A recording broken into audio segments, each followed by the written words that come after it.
And when I think back on my relationship, my ex leaving was a blessing in disguise.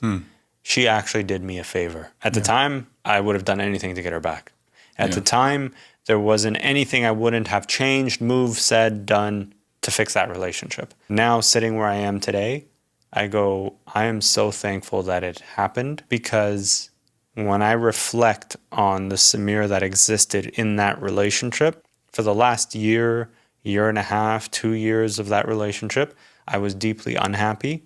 I just didn't know how to say it. I didn't even know how to admit it to myself. And even if I was able to admit it to myself, I would not have known how to even have that conversation and how to walk away. Welcome to Happily Ever Maybe, where real people share real stories about their marriage, separation, and divorce. My name is Justin J. Lee, a divorce lawyer in Toronto, Canada, and today's guest is Samir, our first male guest who brings a fresh, honest, and deeply personal perspective to the conversation. In this episode, Samir opens up about the challenges men face when dealing with the emotional fallout of a divorce, especially in a society that often expects them to stay silent and tough it out. This is his story. And you're the first male participant in this podcast. Doesn't that tell you something? It does tell me something. And it's tricky sort of territory to sort of navigate around, because gender-based issues are very real. As in, some women are susceptible to more to certain issues more than men, and vice versa. Some people will sort of take that too far and generalize and say, well, men are the issue or women are the issue. And part of what I want to convey sort of in all my videos really, and sort of as I do this work on a day-to-day basis, is it's one thing to say that there are gendered issues, and the other to sort of group the entire gender into the source of the problem. And so one of the reasons I'm excited to have you on is there are many issues that men are susceptible to. One of them being that there's such a hush-hush culture about men speaking about their own separation, their divorce, their emotional turmoil. There's this expectation that we're all supposed to be okay with whatever emotional struggles that we have and to never talk about it because that's a sign of weakness. That only works until it doesn't. And that exacerbates the problem, and that all gets sort of released in a very unhealthy way. And obviously, not only have you sort of gone through your own separation and divorce process, which we'll talk about, a large part of your work right now is also advocating for this type of culture shift that we desperately need right now. 100%. And to advocate for the resources that men need to sort of take care of themselves in a healthy way. Can I pull on that thread of resources for a moment? Of course. When I was going through my divorce, and to your point, we'll jump into that story in a moment, but when I was going through my divorce, any resources I found were primarily aimed and directed at women. And so I was thinking about that on the way here today. I was reflecting on my journey and thinking, okay, what do I want to talk about when I'm on this podcast? And I remember thinking, and I stopped and I thought to myself, there's a lot of taboo for women around being the divorced woman, right? When you're in the dating scene and you find out that the girl or the woman that you're about to go out with is divorced, there's some stigma that still exists for that, unfairly, by the way. Whereas on the men's side, there's this general argument that, well, just because you're a divorced man doesn't mean that you're not eligible or available, or it doesn't mean that you're not, you're still valuable, right, in the dating market. But when you're actually going through the divorce, to your point, there's no resources for men. There's nothing out there that talks about, or at least not that I found while I was in the thick of things, that was like, hey, this is how you actually deal with the emotional turmoil that comes with being a divorced man. This is how you deal with the anxiety, the depression, the financial stress, all of those different things that come with it. The inability to talk to anybody else in your circle because they just assume as the guy you've got it all somehow figured out and you're going to be emotionally okay. And all the emphasis and the focus tends to lean towards the women. Now, let me be clear. I'm not advocating for moving some of those resources over. I'm saying there should be enough resources for both, right? Because women, just like men, also need that emotional support, those resources to share with them and show them this is how you can work through your divorce and your separation and navigate the dating scene post-divorce and all those things. But even to this day, I still don't see or hear anything like that. So when you talk about how men suppress their emotions during the divorce process, man, I can tell you right now, if I did that, I don't know that I'd be sitting in this chair in front of you today. I had to face my demons. I had to deal with my emotions. I had to deal with everything that came flooding to the surface because I could no longer bury them. They were just too powerful and too overwhelming. And I had to be okay with not being okay. Yeah. The lack of resources, it's a real problem. And for what it's worth, I think we're moving now towards at least acknowledging that there is that void, at least that something needs to be done about it. And we're probably not shifting in a quick enough pace. Absolutely. But at least I think that's more becoming, I mean, thanks to people like you who are actively, putting out these messages and advocating for these change, like the shift is starting to happen. It's interesting because stigma of being a divorced person exists. It affects women more than it does men, sort of on that superficial level. But in reality, the fact that as a man, if you're divorced, the society tells you you don't need to feel much about that, results in you actually having to suppress that and not be in tune with what it is that you're feeling. Yep. And then you enter into your next relationship with all of this extra baggage that you have unresolved, and then you carry this stress with you all the way through. The other thing I was thinking about as you were talking was even in my own interactions with my lawyer at the time, who is fantastic, by the way. But even and this was a self-limitation I put on me, where I could not convey to them that I was emotionally struggling with this process. I thought and I felt as I was getting on the phone and meeting with my lawyer that I had to remain, strong and confident from the outside and couldn't let them see that I was struggling on the inside because I'm like, no, they can't know this. My own lawyers could not know this. And that was how deep this idea of men not expressing themselves went. And I know I'm not the only one who did that or is currently doing that.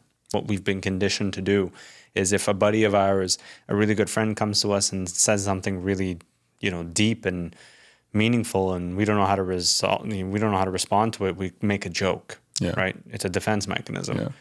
I think in scenarios like that, the best thing, like if honestly, it's just being like, I'm here. You want to talk? I will listen.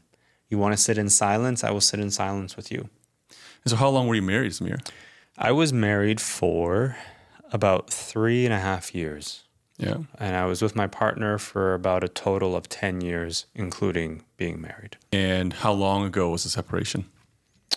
So February 2020, I always mix them up, February or March, one of them. But basically, sometime around when COVID started. Exactly. Well, when COVID started actually plays a fundamental part in this whole story. So one morning, my partner decided she was going to pack her bags and leave. And that was the start of our separation. Instead of actually sitting there and going through the emotions and seeking help or asking for help or reaching out to a family or a friend or someone, I did what most men do. I buried the emotions. Outside of the initial shock and awe of the situation, I buried my emotions. I went and I dove back into work, extra hours at work, watched sports on TV, went out to bars and clubs and restaurants, and I just did whatever I possibly could to distract myself. And then about 3 weeks later, the lockdowns happened, and suddenly everything was stripped away. And for the first time since I'd been alive, there was no sports on TV. And I couldn't go to the restaurants. I couldn't go to the bar. I couldn't see my friends. I had no ability to interact, and we're social animals. I had no ability to interact with another human being outside of a text. So something digital. And for a few days, I thought I had it under control, this new reality that I was living under, until it all just came flooding to the surface. And I describe it like an Instagram filter, except this filter was just black. And everything was just so dark. And this filter was just on my eyes, and I'm looking at my walls in my condo, just thinking everything is so dark, and everything just came flooding to the surface, and I broke down. And it wasn't until I went to wash my face, because the tears had just come streaming out, that I finally looked at the man in the mirror and realized this demon that I'm looking at, my inner demon. If I don't do something about this, I could become another statistic one day. I could be just another guy who goes through a depressive state, and who knows where that ends, right? I could be another guy who ends up falling into an addictive behavior, and who knows where that ends. And I made a decision that moment that I needed to write that course. And that started with recalibrating my entire identity. I was no longer so-and-so's husband. I was no longer so-and-so's son-in-law, brother-in-law, friend. And I think that's the other thing that men really struggle with too. And I mean, both men and women struggle with this, but in general, men have very few meaningful, real relationships. And if some of them get lost as collateral damage in a breakup, you mourn for those relationships because there was nothing ever wrong with them, but you've lost them as a result. Yeah. I was extremely close with my sister-in-laws. There was two of them. And after the separation and the breakup, and then the subsequent divorce, haven't seen or spoken to either of them since, I never had any quarrels with any of them, right? I deeply, deeply cared for them both, but that was collateral damage in a breakup. And that's another part of the mourning process from a lost relationship that men are just simply ill-equipped with dealing with. They don't know how to resolve those. They don't know how to accept that they've just lost not just one relationship, their partner, but they've lost 3, 4, 5, 6 other relationships along the way. And then they're sitting there going, I am so lonely as a result. Something interesting that I picked up on is as soon as the separation happened, your instinct was to go out and distract yourself, right? Give yourself all these external stimulus to try and forget about the pain that you were clearly going through. So clubs, bars, sports, and all those things. But then it wasn't until you started to self-reflect and change your identity, as you say, and do that inner work, that you just start to see a real meaningful change within you that got you to a better place, right? Yeah. And so the problem is there's so much shame that's carried with men looking inward and doing the work that's necessary to get them to a better place. Not only is it, well, maybe I'll take it a step further. Not only is it shameful for you to do that, but it's not even a problem that you should have in the first place, because they say men are not supposed to be emotional. Go out and have a drink with your friends. You know what? You just separated from your partner of however many years. Just go out to a club with the boys and then just get another girl. How shallow and empty is that? That's the default sort of solution to to this problem that we're talking about, isn't it? Though? Yeah, like culturally, the media shows it that way, right? I think statistically, if you go to your friends and ask for help, your male friends will likely take you to a club. And that's because they don't even know what to do in those scenarios, right? Because if they needed support, they wouldn't know how to ask for it. Yeah.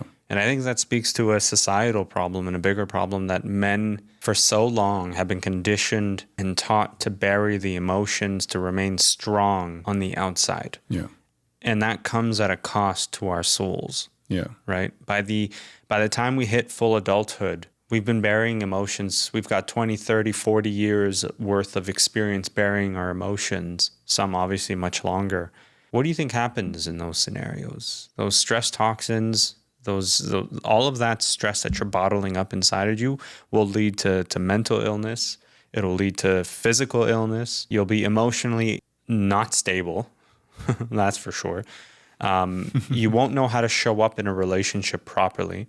You won't know how to set boundaries and guardrails for yourself. You're more likely to fall into addictive behaviors, whether it's drugs, alcohol, you name it. And then it just continues to spiral from there. Why?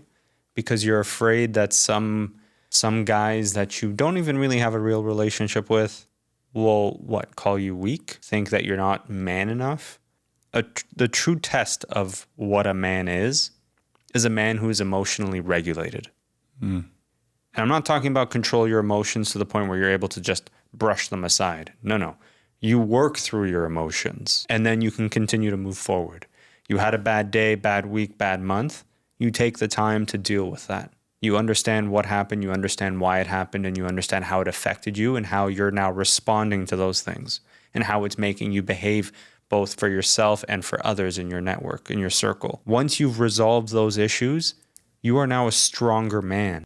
You're actually more of a man than the guys walking around pretending to be macho men who are so easily triggered that if you happen to accidentally look in their direction and make eye contact and it lingered for more than a second, they get very uncomfortable. When you say the separation was your partner packing up her stuff and leaving, did you see that coming at all, or was that just completely out of the blue? No, there were definitely, I mean, hindsight is 2020, right? So like from here, sitting here now, I can tell you there were definitely signs of it. But part of the work that I had to do was understanding, one, why would my partner of 10 years decide that this was it? And I did this thing where I basically blamed myself for everything, anything and everything that went wrong. And then it took some work to understand where I didn't show up as a man. I didn't show up as a husband. I didn't show up as a friend, a partner. And one, accepting that where I made mistakes, right? I can either beat myself up on those, or I can go, you know what? That version of Samir no longer exists. I've learned from those mistakes, just like she made mistakes, just like you make mistakes, just like anybody listening and watching makes mistakes. We all do. It's about how you rectify those things. And do you repeat those mistakes again and again and again? Yeah. There was a lead up of maybe, I would say, almost a year, 2 years worth, where there was some sort of disconnection between my partner and I. And her and I were just we, I guess, painted, and I say we collectively, and this is obviously from my perspective, we kind of painted over it and just said, oh, look, as long as you keep painting with new paint, it gets that new look, right? But we never really took the time to sit there and go, what? There's something off here. There's something we're not connecting, we're not vibing, we're not in sync with each other. What is it? How do we take that problem, externalize it, and go, it's not you versus me, it's you and me versus the problem. Now let's tackle this problem. Instead, we both just buried it, right? There were moments where she would try to speak to me about something, and I don't think I was well equipped to even have those conversations because, again, for a long time, I was never, as a guy, I just thought I had to work as hard as I did just to get to the altar, and that was the end of it. I did that. I'm married now. I don't need to put in the effort. Also, to be fair to you, if you separated, 3-4 years ago and you were together with her for 10 years, you were also quite young when you started that relationship, right?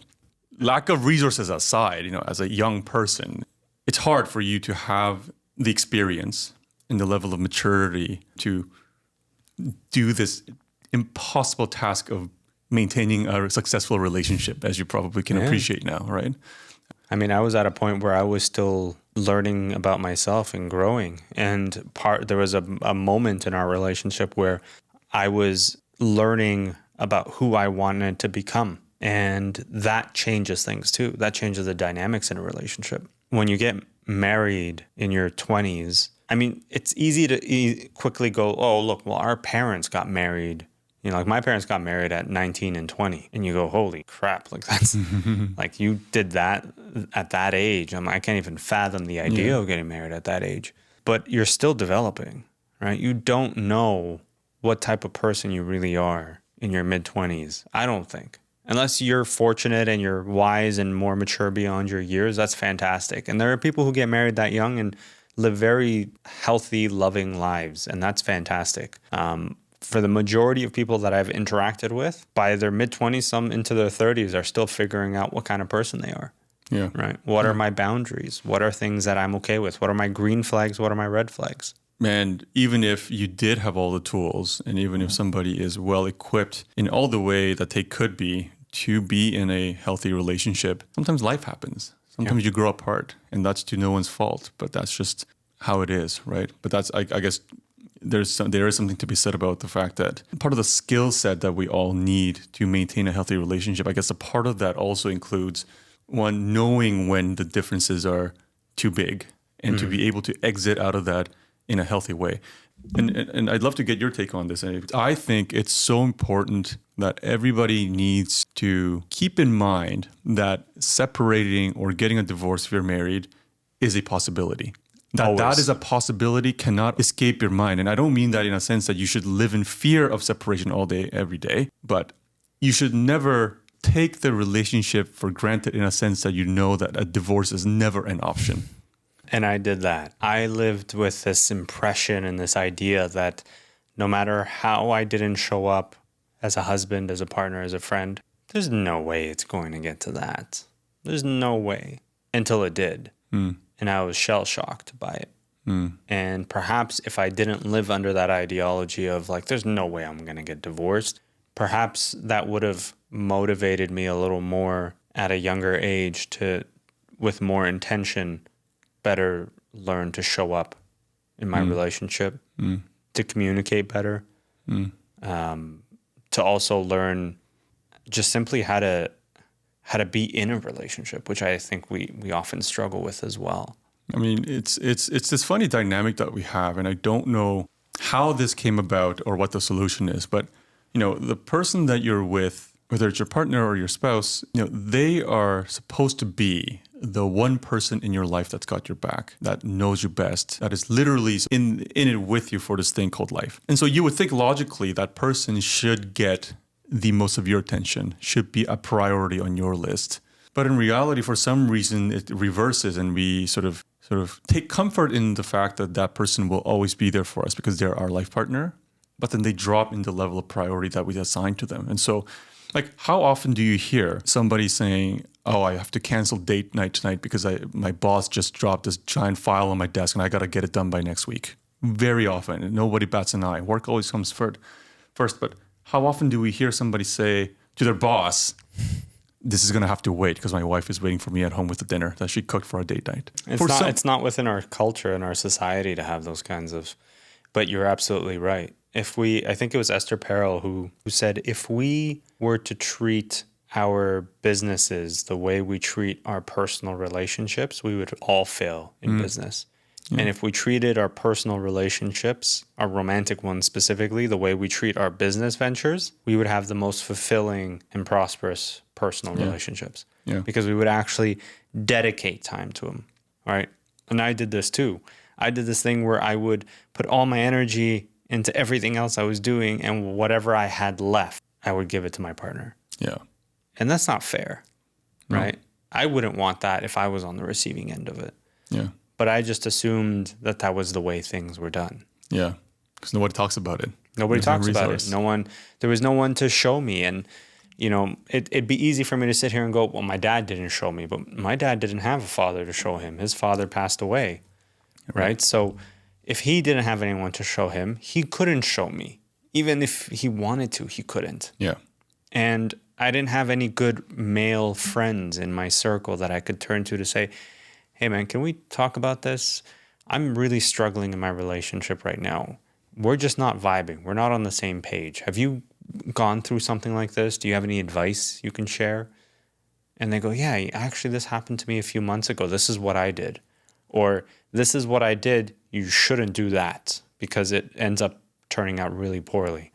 Yeah. And just the ability to have another conversation with another man to say these things, to bounce these ideas off of someone is such a piece, like it's so valuable. It really helps you move forward in your relationship in a much healthier way because you can't expect your partner in the middle of an argument to also be your conciliary, right? They're not going to be able to like give you the advice on what to say to your partner. Like it just doesn't work that way. And that's also a byproduct of how men typically associate their partners with. We expect our partners to be our friend, our romantic lover, our advisor, our mentor. Basically, we expect them to fit all of these different categories, and not one person can do all of those things for another human being, let alone themselves.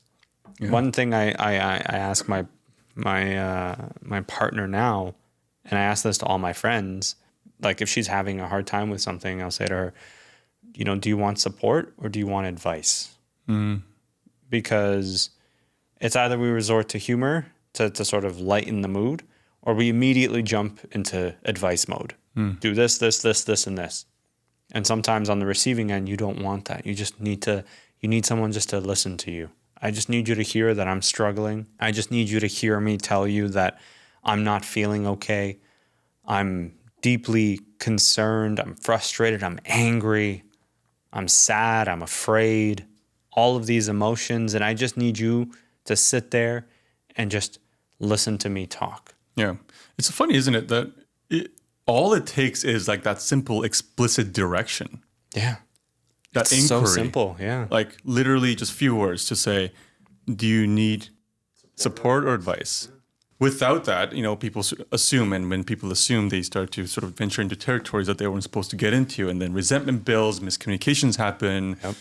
Yep. And obviously I'm oversimplifying, but that explicit direction, just like let's actually spell out what it is that we're trying to do here and spell out what we need. And we also have this culture of like, they should just know. I shouldn't have to explicitly express my mind. I just want them to know. Because I mean, on one hand, I am sympathetic to that sentiment because it's hard. It's hard opening up. And for me to say, I need you to be a support system for me right now, that takes a lot of courage. And I'm very sympathetic to that. But at the same time, from the other person's perspective, well, if there's no direction, I can only do so much, and even if I try my best, there's a chance that I'm going to stray aside from where I'm supposed to be going, right? And then again, the miscommunication happens, resentment builds, what have you. So it takes two to play this game. Yep.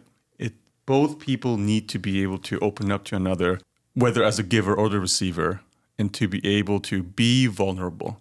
Because I think the fear of opening up is that once you do so, the other person can now take advantage of you. Like once you say to the other person, I need you to be my support system right now, you're revealing your weakness. And if the other person didn't have your best interest at heart, they could use that against you. So, I mean, really the solution then is like you have to find somebody who's not going to do that to you. But of course, that's hard. But the answer isn't also that you should then guard everything and you should never become vulnerable. It's a balance. Yeah. Ultimately, it comes down to, are the people in your circle the right people? Yeah. One of the things that I quickly learned after my separation and then the divorce process was who in my circle were people that were genuinely there to support me and who were just there when the good times were rolling. Who was there that if I wanted to go out and party and drink with, would pick up the phone and say, yeah, I'm down. Let's go downtown. Let's go have a few drinks. Let's go do this, this, and this. And who was the one that would say, you know what? I'm going to clear my next hour. I'm here for you. Let's just talk. Or I had friends who would literally, like I would tell them about the challenges, the financial headache of going through a divorce, because it's not cheap. Certainly not cheap. And it's not just whatever you end up paying out in a settlement. It's the legal fees that come with it. And me sitting there and talking to a good friend of mine, telling him, you know what, like it's a challenge because I'm trying to balance my finances. We're in the middle of a pandemic. We're doing all these things.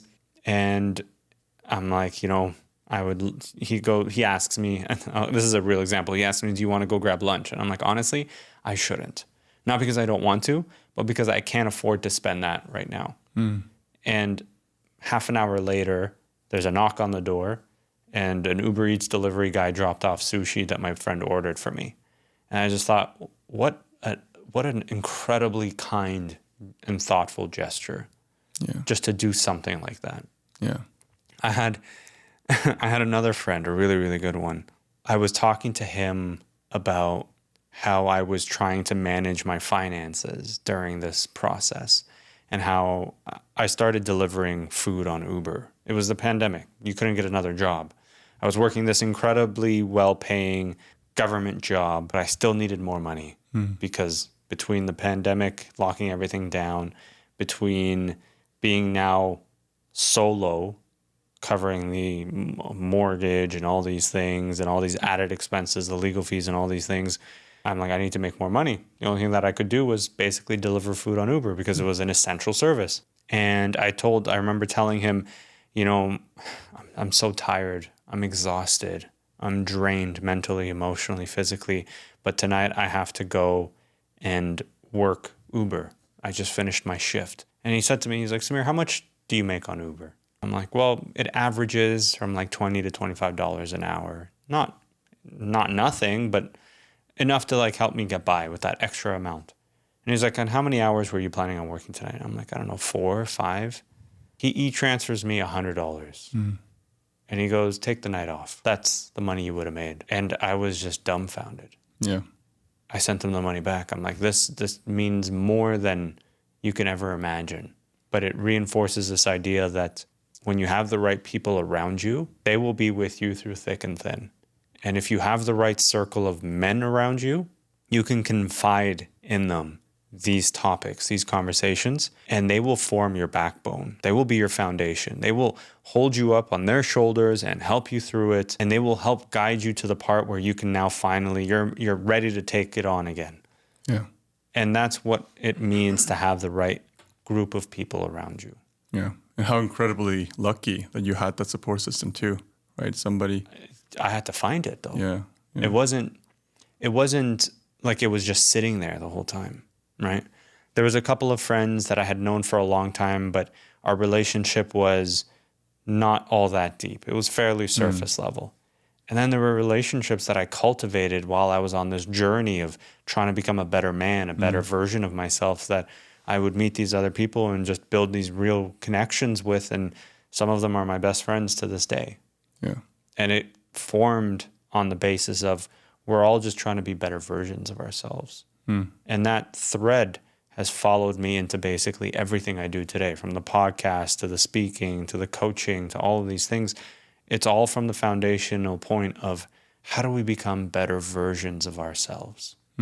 Having separated in 2020 and that precipitating this moment for you to self-reflect and really look inwards to see, well, find out who you are and what had happened. Do you think that also helped with cultivating those valuable friendships that you just mentioned post-separation? 100%. If I just zombie walked my way through my divorce and just waited for things to transpire as they were without actually doing any of the work, my relationships would have remained surface level. Relationships are like plants. They die if you don't nurture them, if you don't water them, if you don't give them sunlight. I can't expect, and men do this a lot, where it's like, yeah, I haven't talked to my buddy in 6 months, a year, but we could just pick it up like it was nothing. That's a surface level relationship. A real meaningful relationship is, hey, I was thinking about you today. I hope you're doing well. If you want to chat, let's make some time. Intentional. I was intentional in my relationships. Not only was it me seeking their support, but in return, there was an element of service. How can I support you? And every time I would have these conversations with my friends, I would say to them, you've been so incredibly helpful to me. Is there anything that I can do? Is there anything you want to talk about? I may not have the answer, but I'm willing to listen if you just want to share what's going on. Yeah. And then you build these bonds with these people and they become some of your deepest friendships. Yeah. And what's unfortunate in me listening to that is, I can already sense within myself how if those kind of language and tone was being used within my own friendships with other men, there would be that level of sort of uncomfortableness because it's just not what men do, right? We don't talk to each other that way, right? But funny enough, we seek it in other ways. When you watch sports athletes compete together, they hug, they kiss each other on the cheek. They like the raw emotion comes out. They talk about how they love each other because we get permission to say and do those things in sports. But behaving that way outside of sports is not allowed because then it's just like, whoa, dude, chill. Right? It questions our masculinity. But the very thing that most men love watching, love participating in, when you talk about athletes and when you talk to athletes and they talk about post-career after retirement, the thing they miss the most is the time spent in the dressing room with their buddies or the relationships they cultivated on the road, on the plane, when they were in battle together in important games. It's those relationships, those deep bonds that they forged and connected with. We long for connection as men. We need it. We want it. There's a reason we dump all of it on our partners because we've been seeking it for so long that we finally find someone who's given us permission to express ourselves and we go, okay, great, you could do everything else for me too. You have to intentionally find those relationships. Yeah. You have to intentionally go out and make meaningful relationships with your friends and go. And if they're uncomfortable by it, but they mean well, they're just uncomfortable by it because they've never been taught, persist. But if you find you're hitting a wall and these individuals just don't want to engage in that way, then maybe they're not really the friends that you are looking for. Yeah. Right? Some of our friends are friends purely because of time. We've known them for so long, so I guess they're my friends. But if you were at your lowest, who would you call? And I think those are the key words. You use the word being intentional. You got to nurture them, right? Relationships and friendships alike, we sort of take those for granted. And we often find ourselves just expecting those things to be there for us without us contributing anything towards it. And at least with friendships, I think it's more widely accepted that if you treat a friend badly, then they'll leave you. Nobody's going to stick around to be on the receiving end of the actions of a bad friend. Yep. But in a relationship, that's not even the case. In a relationship, I think it's so common and it's so normalized that you can be a terrible partner, but then the other person will stay for various reasons. But the point is that culture exists, right? So, friendships and relationships, you have to be intentional about being in it, intentional about what you're doing actively to try and service that dynamic. And as you say, nurture, right? Because it's not going to grow itself. As you say, it's like a plant. Right? It's not going to survive with the love and care that you need to put in it. And that's desperately on my end a culture shift that I would like to see, because so many people take their relationships for granted. Let's go for my business. I got a lot of work, and trust me when I say there's no shortage of work around in Toronto when it comes to divorce. But isn't that so sad? It's so sad, and I don't want that to be the case. In all honesty, I don't think there's anything more significant than getting married to somebody, right? Because that's you're merging your entire life with another person in the hopes that the two of you can build something better. We got this gift, a privilege, let's say, to be able to enter into that with another person, and we throw it away. But I don't want to be too critical of like people who find themselves in that kind of dynamic, because the culture doesn't exist where we sort of educate people to do that. We don't have a culture yet that make people comfortable about sort of facing those truths about being in a relationship. We stumble our way through our relationships when we're young, and our idea of the perfect relationship is very romanticized by Hollywood. We think that the minute the honeymoon phase is over, the relationship has somehow died. The flicker is gone, the flame is done. And in reality, that's when the real work in a relationship starts. Yeah. And we don't know how to do that. And so we stumble our way through. And then we complain and try to figure out on the way how do we fix this problem? How do we fix that problem? And then eventually people just give up and go, this is too hard. Whatever happened to the spark? That's what I want. Yeah. It's not here anymore. Well, I guess the relationship is done. Maybe that's the sign.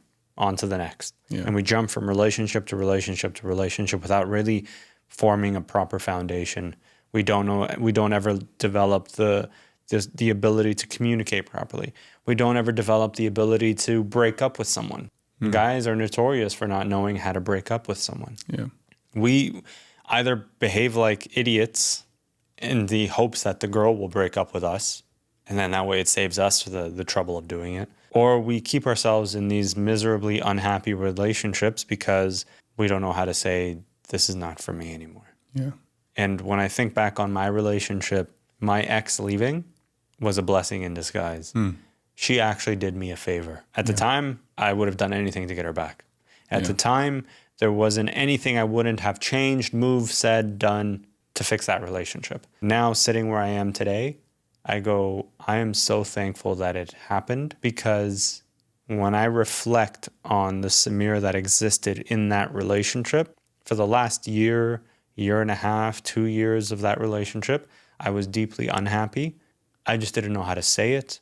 I didn't even know how to admit it to myself. And even if I was able to admit it to myself, I would not have known how to even have that conversation and how to walk away. Yeah.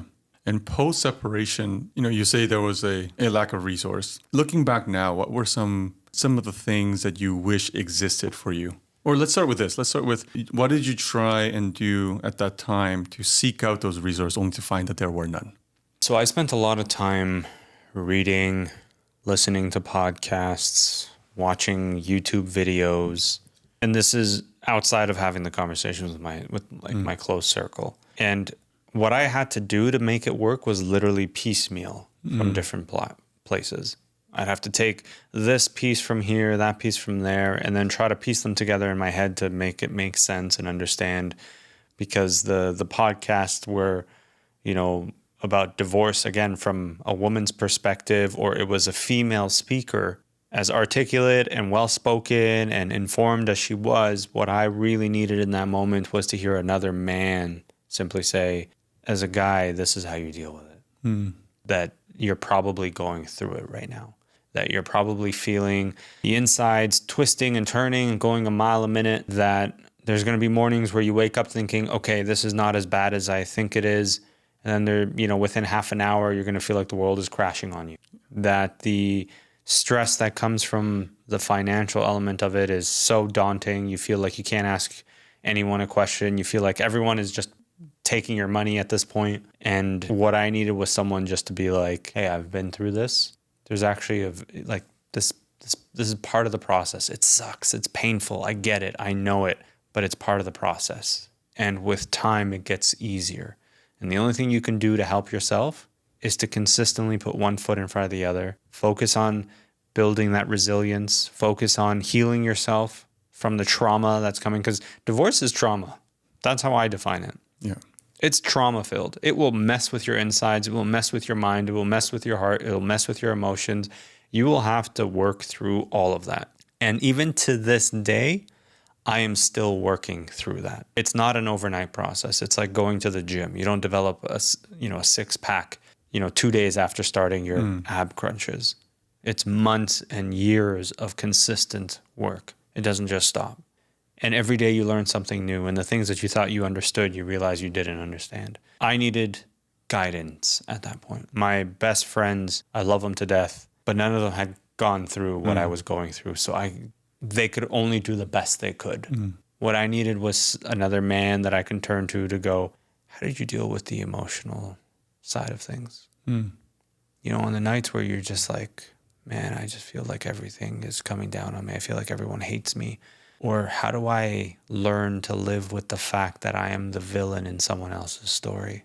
And just learning how to accept some of those, resolve some of those is what I needed. And what I think a lot of men need right now, which is why I focus so much on how can I, in some way, in some capacity, do that for other men, for other people in general. Because again, I'm talking about from the male perspective, but there's women that go through the same thing. And how long was the separation process? Well, so 2 years actually. 2 years. Because I had to be separated for a year before we can start formally going through the legal process. And the minute I had received the first letter from the lawyer was like, I felt like everything just happened all over again. And then a year of divorce proceedings. Yeah. Which was like, it ripped me up inside. Yeah. I was destroyed. Yeah. Just emotionally all over the place. I couldn't focus at work. I couldn't do my work properly. What was it about that point when a lawyer got involved? Because a lot of people associate that moment as, oh, this is real. Yeah. Oh, now this is like, there's no turning back now. Yeah. So for you, what was going through your head when you say it was like going through that separation all over again when you got that first letter? Like, what was it that made you feel that way? I think you kind of hit it on the head. It's that it made it real. Not so much that we weren't together anymore, because by that point, I was already learning to grow past the fact that I was no longer with my ex. And I was okay with that at that point. So it wasn't even the relationship part. It was the daunting mountain that was this divorce proceeding that was going to cost me so much money, and the financial insecurity of how do I pay legal fees, and if this goes to court, how long will it go on for, and how much could it cost, and Do I have to sell my condo? Do I have to sell my car? What's going to happen to the savings I've been building for years and years and years, and all of these things? And what kind of life am I going to live from here? And all of that insecurity. And all that hitting you all at once. Yeah. Yeah. I mean, up until I got that first letter, I hadn't even started looking for lawyers, because I just thought, well, maybe there's a way that I can just figure this out with my ex and we don't actually have to go through this process. But that wasn't the case. And I get the first letter and I just go, and then in the letter it said, you have X number of days to make sure you respond. And I had no clue what to do, that I actually reached out to my ex's lawyer just to be like, sorry, what do you need me to do? Right? Again, no guidance, no understanding of where to turn to and what to do. And that's part of the resources piece. It's like, I don't know where to turn. Yeah. I can run a Google search, top lawyers in Toronto, or I ask around, except when you ask around, you basically have to tell people, hey, I'm going through a divorce. Do you know any lawyers? Yeah. Right? And so you almost don't want to do that. So again, it's just these challenges of how do you reach out for help when there's shame that comes with reaching out and you don't even know where to reach out to, right? So for you, was it mostly a financial loss that maybe you were afraid of, or was it something else? Like what was that fear of uncertainty for you? What was the worst case scenario from the uncertainty if you had to face it? It was basically that the rest of my life was financially ruined as a result. I had done so, and let me preface this. I mentioned earlier that 3 weeks after my ex left, the pandemic forced the lockdowns happened. So while I talk about the distractions being stripped away and how terrifying that was, it also forced me to spend a significant amount of time reading, learning, talking. And I did what would have taken me years to do if we were still going into the office and doing all those things, and only finding a few hours on the weekend to actually sit there and reflect. I was doing that Monday through Sunday, most hours of the day. So I almost expedited my own therapy in that very small window of time, so that by the time the divorce proceedings commenced, I was already emotionally in a better place in terms of the relationship element. So the divorce proceedings, and I'm fortunate for that, because there's a lot of people out there who by the time they get to the divorce proceedings, they're still thinking, how can I salvage this relationship? I'm still emotionally reeling from the fact that I'm even doing this. I was fortunate in that by the time the divorce proceedings commenced, I wasn't thinking, how do I get my ex back? I was already in another relationship at that point. I was much healthier emotionally. I was working towards becoming a better man, a better version of myself. And then I got that letter and I thought, holy crap, I'm going to have to figure out like how to pay for a lawyer. How much is this all going to cost? How long is this going to go on for? Am I going to have to start finding another job? Here I am. I worked so hard to get a respectful position and title, only to then have to go, with no disrespect, deliver food on Uber. Like, this is not what I built my life to become. And the financial insecurity of it all, I think, was so stressful, because I went from, okay, a settlement could look like this. And I go, it's high, but it's not as bad as I thought it would be. And then as the days and months ticked away, that number just kept climbing and climbing and climbing, to the point where I was just like, I can't even comprehend this number. And I mentioned that I owned my condo, and you owned a condo in Toronto during a certain window, the value skyrocketed, and that played against me. So I had so much value in this condo and nothing near that in actual dollars in a bank account. So I'm like, I'm being penalized because the value of this condo has spiked and I don't actually have that money. Yeah. How the hell am I going to pay for all of this? And by the end of it, I had to take out a home equity line of credit against my condo and basically use that to pay out a settlement. And I was so proud of the fact that between when I got my condo and when all of that happened, I was aggressively paying my condo down where I only had a few years left. So instead of the full 25, in a matter of like 6 or 7 years, I got it down to like 8 years left because I was so aggressive and I was so proud of that. And then to take out this home equity line of credit and start all over, it was like cold water on the face. I just felt like a failure.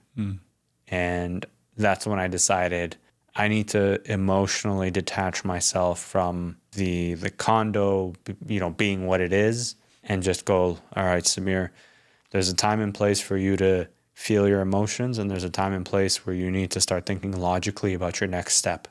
And the logical thing for me to do in that moment was to sell my condo and then pay off everything and basically accept the fact that I'm starting from scratch all over again. And that was a hard pill to swallow.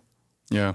When we talk about financial settlements, we usually just think it's just numbers, it's math. And to a certain extent it is. But there's still so much emotions that are tied to these number figures, right? Yeah. For you, the condo wasn't just a condo, and the mortgage wasn't just the mortgage. It represented your hard work. Yeah.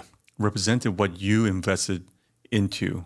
It represented, to a certain extent, your future, and what you were striving to build for yourself, right? And so when we talk about financial settlements, at the end of the day, I had to give this person X amount of dollars. The dollar figure only tells half the story, right? It's also giving away a part of your narrative, your story, and the values that you subscribe to those, to whatever it is that you're giving away. So, and that's what makes family law so nuanced and so difficult, even as something as black and white and logical, let's say, as numbers. There's emotions behind it. 100%. Right? And that's what makes it so, it makes it so difficult. Have you had a chance to speak with your ex after she left? No. At all? There was only one scenario where her and I came face to face again, and it was during a mediation attempt. And that was over Zoom. So can I just ask, and only to the extent that you're comfortable sharing, because it's not often that I personally see cases where the two spouses go to straight no contact. What was it on her end that sort of motivated her to not talk at all? It's a great question. I think one that you would have to ultimately ask her. I can't give you an answer because I'm not the one that made that decision. Wow. For the first little while, we communicated through her sister, through a proxy, basically. Because her sister, I mentioned earlier, and I were so close. And her sister would sort of be the buffer, if you will. And then eventually it was just through lawyers. Now, again, I can't speak to it any further because that was her decision. Yeah. And so you never really got that closure either. No, but closure is not what people think it is. Closure, there's nothing my ex could say to me that would give me closure. Closure was something I needed to come to terms with. And that was, Samir, this is where you failed. This is where you made mistakes. This is where you could have shown up better, but you didn't. You get that? Okay. Are you doing something about it? Yes. Would you do any of these things again? Absolutely not. What more do I need? For her to come and say something, or for anyone in a relationship to come and, like, if they're waiting for their ex to come and say something to them to give them that closure, I promise you, because I've been in relationships where I didn't get the closure, and I've been in relationships where I got the closure, where the person would explain their reason. In both scenarios, you don't feel any better. Someone telling you the reasons why they decided to leave or anything like that, it's not going to change how you feel. It's not going to change that really crappy feeling inside that makes you go, oh, it still hurts. I'm thinking, if I were in those shoes and my partner left without much explanation, and since that I've not had a chance to talk to her one-on-one, I think that uncertainty would have been very, very difficult to overcome. That's where my brain is going, you know? Well, to be fair, to be clear, our relationship, I think, failed about a year to a year and a half before it actually formally ended. And there were signs, like I said, when you reflect on it, you could see all the different things that went wrong. And by the end of it, not something that I can technically share, but I have a list of things that I could point to and go, well, this is where she failed and didn't show up. And I'm sure she's got an equal list of things that she can point to and say, this is where you failed and didn't show up. So as abrupt as it felt in the moment, when I look back on it, that was the result of everything that had led to that point. Nobody just wakes up and suddenly decides, I'm doing something drastically different. And that's not just relationships. Your job, you go and quit your job, you go and decide to travel for a year, whatever that decision is. Nobody just wakes up and suddenly goes, I'm going to try something new. Yeah. There's usually a lead up to that. Yeah. What are your feelings towards her now, in hindsight, many years later? I wish her well. It's funny. As everything was happening, I was just like, I can't stand this person. But that was more my emotions towards the insecurity of dealing with a divorce proceeding. Yeah, that's really it. I'm at a point where I'm so comfortable now with who I am and who I've become and the work I've genuinely put in that I don't need to prove to anybody else because I know what I went through for it, that it doesn't, I genuinely don't really think about it very much.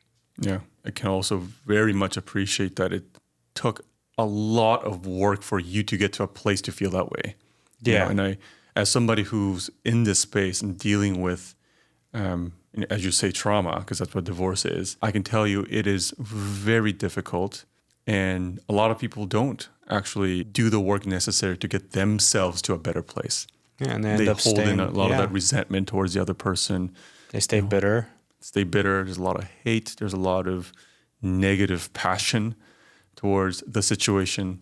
And for you to be able to say that, despite all the things that I've gone through and went through, I'm now in a place, I'm in a good place where I feel good about myself. And to the person that used to be sort of what I consider my source of stress, having gone through the process, is now somebody that I genuinely wish well for, is a powerful place to be. The message that I want to get out is that, one, it's possible.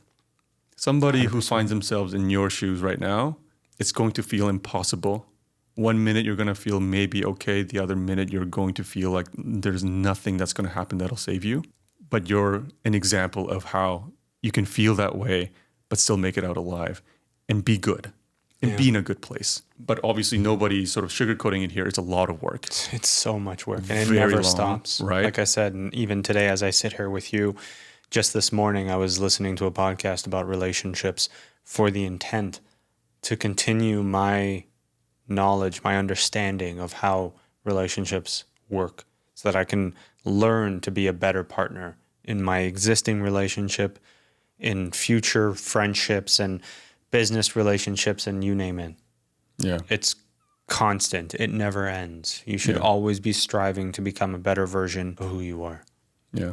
If you speaking today could reach one person, get themselves to a place where they're at least willing to try and get to a better place, right? That's a good message that we're putting out into the world and trying to help people, right? Absolutely, and I hope so. And that's why I commend you on this whole journey that you're on with this podcast, because I definitely believe that there are a lot of people out there that you have to learn the proceedings, the processes, the formality of a divorce. And I think a lot of people rely on their divorce lawyers to almost be their de facto therapists because they don't know what else to do. My lawyer knows my situation intimately. I can tell them I'm really feeling bad today. The one thing I never did with my lawyer was have those kinds of conversations, and that was intentional. That was by design, by me. That was my choice, because I knew what I needed to do was I needed my lawyer to be my representative in this process, and I needed them to be unemotional in it. I needed them to just give me the facts as they are. Don't hide them. Don't sugarcoat them. Just what is it? The emotional regulation I was responsible for outside of that. That's why I hired the professional, so that I can allocate some of my time now to focusing on healing, understanding, reflecting, and eventually moving forward. Yeah. If you had advice to other men that are about to get married. We have a lot of advice out there for a lot of women getting married. Yeah. Just get a prenup, talk to a lawyer. For both men and women, but mostly for women, I say that because, statistically, if somebody is unable to leave a relationship, it's typically women. I'm sure that's shifting now with more women working and what have you. But statistically, that has been the case. And so more women have this advice on what to do or what not to do when you're getting married. What advice would you give to a man that's about to get married? Don't work only to get to the altar. Mm-hmm. A marriage really starts after your vows. A marriage really is the daily communication with your partner. It's the little things. Don't settle. Don't think for any moment that this person will put up with you at your worst because you've intentionally decided you're not going to put in any effort. Yeah. You're going to have to put in the effort every day. You're going to have to work on your communication. And if you really care about this person right at this moment, then because of how much you care about them, do the work on yourself. Even if you're in a happy relationship, which I hope everyone is, you still need to do the work on yourself. Learn how to communicate. Learn how to emotionally regulate yourself. Find a group of men in your circle that you can confide in, talk to, release some of those emotions with. Because there will come a point where you and your partner will argue. And if you're not equipped to deal with those arguments, those little micro arguments will eventually form the foundation of a really big argument. And when you get into that really big argument, the level of anger that will exist is more a byproduct of all the other unresolved arguments that have transpired before this. And that will start to crack your foundation. And before you know it, you'll be finding yourself talking about splitting up. And you'll sit there wondering to yourself, how did we even get here? For somebody to have gone through a tough separation, I think it's easy to resort to in trying to find blame in others and trying to find problems to justify that it wasn't you or what have you. But what I do really appreciate from you is that you have a very sort of realistic approach, let's say, that what resulted in your marriage ending wasn't, all one person. It wasn't all the other person. It wasn't this or that. I really appreciate that I'm hearing from you a lot of, without actually resorting to trying to figure out whose fault it was, like, what can I do? Or going forward, what can I do to make myself better, to be in a better place, right? And I know that's not easy to do, right? As somebody who works with a lot of people who are unable to do just that, and rightfully so. The things that they have gone through, it's like they have all the reasons in the world to be an absolute monster in this world. But for some people, despite those circumstances, to be able to look inward and say, well, it's me now. What can I do to move forward with my life, ultimately for the betterment of me? But that takes a lot of courage and a lot of strength to look inward. And it's fear-inducing. It's not an easy thing.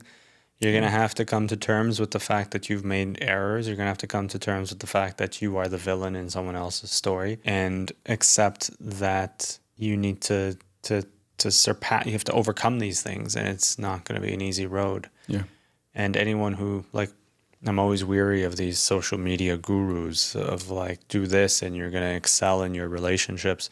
And it's again, bite-sized information and no real thoughtful understanding of what's actually involved in healing yourself and working past all of that, and then going, okay, that version of me doesn't exist anymore, thankfully. Yeah.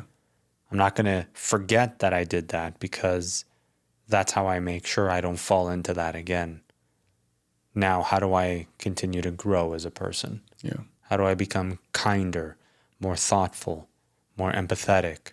Can we switch gears to something that I know that a lot of the Toronto listeners are going to appreciate? Sure. Because you were separated post-pandemic, and I know you're in a relationship now, but you must have been in the Toronto dating pool in the intervening period. And there's a lot of talk about what the Toronto dating pool is and is not. Give us your take on the state of Toronto and the constituents of the dating pool.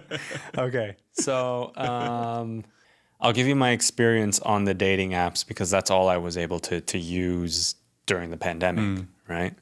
It seemed like, outside of my current partner, of course, it seemed like every girl that I connected with was more interested in growing her social following or getting you to subscribe to her OnlyFans. It was one or the other. It was in their bios and sprinkled everywhere. And I just found that there was a lot of women out there who say they want men who are emotionally regulated.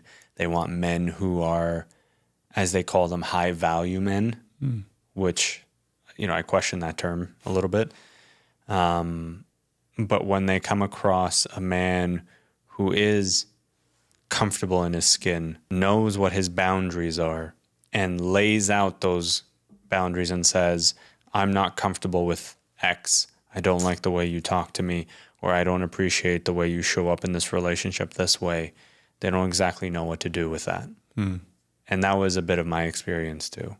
And I think that there's a lot of men out there that are actively seeking to become better versions of themselves, just better men in general, healthier, happier, more confident. And then they enter into these relationships and then they realize that it's not really being reciprocated. And on the flip side, to the women out there, I would say be mindful of what you're putting out there in terms of what you're looking for. Because when I look at social media now and I see women saying that they want a man who makes X amount and drives this kind of car and takes them here, here, here, and here, I think, and men do, to be fair, men do the same thing just on the opposite side of that. So for both, be mindful of what you're putting out there because we live in very different economic times and you have to be realistic. You could be making $100K a year and it's not enough to live in a city like Toronto.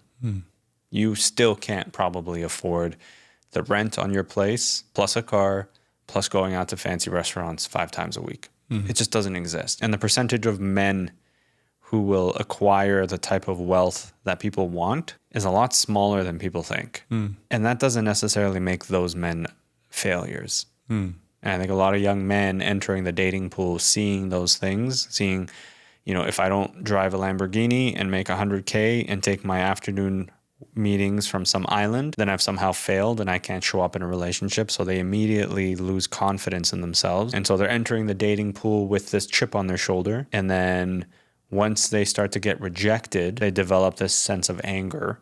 And I know I've kind of drifted away from your question, but it was something that I was thinking about the other day too, because there's just this growing group of young men that are extremely disenfranchised and very upset with the status quo. And I think that creates for a very hostile environment for everyone. It's not a healthy environment for anyone. Yeah, I don't know what it is. But I mean, Toronto being the sort of urban center of Canada, the things that we put value on in this city is probably a bit more different than like another suburban city, let's say, right? Prestige matters here in Toronto. Wealth matters here. In Being the wrong flashy ways. is Flashy, yes. right. Problem, it's multi-layered, but like first layer is the dating apps now being a thing. It created this environment where realistically what everybody is looking for, only a very small percentage of the demographic can ever obtain, whether that's like a $500,000 salary and a Lamborghini in a private island. Yeah. But then everybody on the other side is trying to strive for those small percentage. And then, of course, that leaves literally everybody else feeling like they're a failure because they are not able to obtain those things. And some of those things, like being tall, for example, is like, it's literally out of your reach. Yeah, literally. Right? It's literally you can't do anything about it. Right? Yeah. And so, but people are still made to feel like failures for things that they literally cannot control. That's the first layer. But then there's another layer of false perception of attainable reality. The dating app culture has created this abundance of option in this illusion that anybody on this app is literally only a swipe away. Yeah. Right? Which is just not the case at all. Right? You still have to build meaningful connections with these people. Yeah. Which is why, my first date with Mila, my partner, we were fortunate, and again, fortunate in the sense of the lockdowns. Well, actually, at the time, you remember how you could go to restaurants if they had patios, but you couldn't sit inside the restaurant because, logic. We decided we were going to go for a walk, and we did that for about an hour. And I started thinking about that first date and realized that if someone asked me, what's the best kind of first date to have with someone, take them somewhere where it's not a fancy restaurant, it's not something super exclusive or whatever, where you can basically mask everything and show off with your flashiness. Instead, pull all those layers away. You go to a coffee shop, you go for a walk by the water. It doesn't matter how much money you make when you're going for a walk by the water. It doesn't matter what kind of clothes you're wearing. What ends up happening is you have a real authentic conversation with the person. You really get to know who they are. And in that scenario, you find out, do I like you as a human being enough to want to continue to see you? And in that scenario, then you can take them to the nice restaurant. Then you can go for the ultra planned romantic evening or weekend or whatever the case may be. But that first few hours together, I think should be focused more on the conversation, more than the, how do you like that $80 steak, right? Like, so what? Congratulations, you were able to buy an $80 steak. Yeah. You could still be a very shallow human being. And it's unfortunate because, this dating app culture is giving everybody so much options that it's hard to actually commit to even trying to have that meaningful conversation with a person. It doesn't work. I just go back and find another one. It's just a numbers game at this point. And that's the thing about, what I said about this false perception of, having all these options is like, realistically, you don't have all those options. It's the illusion of the option that's driving you mad, right? It's realistically, first of all, give your attention to so many people all at once. Yeah. But two, there are only so many people that realistically that you will end up with. And I don't mean that in like this classist way, but it's just like if there are 50,000 people on the apps, you're not compatible with 50,000 people. Yep. But the app will give you the perception that you are. Yeah. And you're just a swipe away from attaining that reality. Yeah. Right? I think the dating apps are really, it's a bit of a cancerous trend that we have. I think if everybody got off it and they sort of reverted back to Meeting in person, but also even if it is virtual, like not work with so much options, right? And give everybody a meaningful chance at actually building a connection. And if that doesn't pan out, then you've actually given it the requisite effort. Then we would all be in a much better place. And also, like if you're operating with this assumption that there's somebody better out there, and all you have to do is go back on this app, then you naturally will start to take what you have in front of you for granted too. Yep. Right? You won't commit and invest in nurturing the relationship you have in front of you. It's not realistic that you're going to find a perfect partner for which you do not need to put in any work. Yeah. That's just not a thing. No. And in fact, I don't think that's healthy. No, it's really not. And that's, Right. again, it speaks to this romanticization, I think is the right way of saying it, of relationships that we see through Hollywood, through movies, right? The love story, where it's like that instant flame and it's hot and amazing and beautiful and always everyone's so happy. You come across a moment where you guys tussle and you get into an argument and then everyone is happy again, and that's the end. That's the end of the movie. Except Hollywood movies are basically life with the boring parts cut out. So when you enter into these relationships, you have to deal with the boring parts. You have to deal with the, random annoyances. Right? You're gonna have to put in the work into your relationships. If you don't, they will fail. And then you will end up alone or in some relationship that you still feel alone.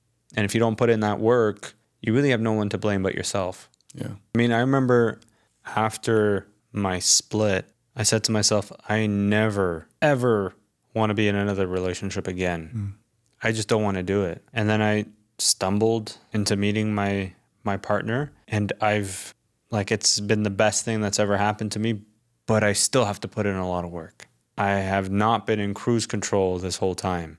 In fact, I've been intentionally moving forward in a specific direction where every day I'm thinking about how I show up as a partner. Because if I was running a company and I was the CEO, every day that I step into that office, I'm thinking about how I'm moving forward. How is this company moving forward? I don't know why we wouldn't spend that kind of energy and effort into the relationship with a person that you're going to be spending the rest of your waking days with, hopefully. There's a lot of sense of accountability that I'm hearing from your end, which I appreciate because a lot more of us could use that for sure. Yeah. You have to be. we can play a part in controlling our sort of future and destiny. It's not a guaranteed. Sometimes it will fail, and that maybe that's just not meant to be for you. But you do have some agency. I mean, even if a relationship ends up failing, imagine where you would be if the relationship that you're in, you put in the effort, you put in the work, there's accountability on both sides, there's clear communication on both sides, and you still drift apart because life happens. You're much better off in that scenario to cleanly exit versus some ugly, messy breakup. Do you believe in love? I do. And how important is love to you in being in a relationship? I'll preface the question by saying, if you've been through a separation, you often find out that it's not just love. Love can't sustain a relationship. Yep. And definitely not a marriage. So in hindsight now, from your end, how much does love matter in a marriage or a relationship? I think love matters enough that it creates that foundation where you care enough for the person, where you want to be with them, you want to see them succeed, you want to build a life together. The rest is work. Love won't solve the arguments. Love won't help you when you're in a massive disagreement about something. I used to do that. If I was ever in an argument with my ex and she would say something like, you haven't shown up in this way. And I laughed because my answer to that would have been, okay, but I love you. Mm-hmm. Like that would somehow magically solve everything. Don't forget how much I love you. Okay, I know. Still hasn't resolved the problem. You know what I mean? Yeah. So again, it's understanding that love creates that initial blanket around the relationship of which you're both entering into this, from a place of genuine, kindness and empathy and you want to build together and grow together, but you're going to have to do the work. It won't take you much further than that because in those arguments, love is still integral to all of it, mind you, because if there's a really big argument and there's no love there, then why are you even still together? Yeah. Right? Like, what's the point? Why? It's not even worth it anymore. Yeah.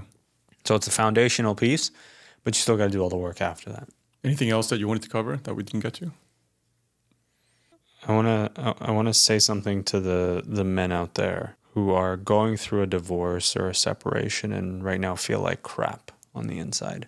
It's hard. It's messy. It's ugly. It's going to bring out the worst in you and your ex, and people in your circle will suddenly have opinions on everything. You're probably sitting there thinking to yourself, well, my family suddenly says this, her family says that, and it's just all really stressful, and all you really want is just to be back in that relationship and for everything to go back to normal. Without sounding like a prick, there's no going back to normal from this point on. But there is going towards some form of peace, and that comes with you understanding that it's okay to not be okay. It comes with you understanding that you're going to have to take the necessary steps to heal, and it's a long journey. So be patient with yourself because it's not going to happen overnight. You're not going to wake up tomorrow morning suddenly feeling better. And in the worst of moments where it feels like it's all too much and overwhelming and you don't know what to do, just reach out to someone. And if the person you reach out to can't support you or give you what you need, reach out to another person and just keep doing that until you find someone that you're comfortable with, because you shouldn't sit in this alone. Yeah. It's too painful. It's too daunting. It's too scary. Just reach out to someone. And you're no less of a man for seeking help. 100%. Reaching out. It does not define your masculinity. It doesn't make you less of a man. It doesn't make you weak. If anything, you reaching out shows real courage and real strength. Yeah. Because you're admitting that you're defeated, you're admitting that you're hurting, and you're saying, I want to turn this around. I just need some help. If people wanted to find more about you, Samir, where can they find you? Basically anywhere on all the social platforms, Samir Mourani, SamirMourani, or the podcast, Gents Talk, GENTS Talk. DM, reach out, happy to chat. I'm very accessible in that way. I try to be, because if I came across someone who shared something that I could have resonated with, I would have probably reached out, and I would have hated if I couldn't get a hold of that person. So just reach out. Thank you, sir. Thank you for having me. Thanks for being here. I appreciate it. You do amazing work. If you'd like to share your story in this podcast, or if you need a family lawyer, go to my website, jleefamily.com. That's JLEE family.com. Thanks for listening. And remember, it's going to be okay.